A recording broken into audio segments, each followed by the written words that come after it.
మీ first big break గురించి చెప్పండి master.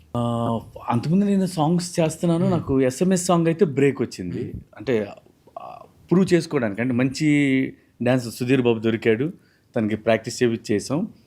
ఆ సాంగ్ చూసి నాకు బన్నీ గారు ఫోన్ చేశారు. అంటే మీ సాంగ్ ఇస్తాను, మీరు మాకు కొరియోగ్రఫీ చేసి చూపించండి, నాకు డైరెక్టర్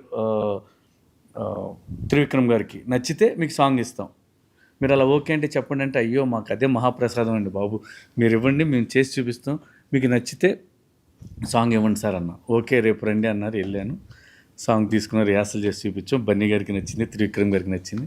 అలాగే జులై సాంగ్, టైటిల్ సాంగ్ లాయ్ లాయ్ జులై. అక్కడి నుంచి పెద్ద సినిమాలు.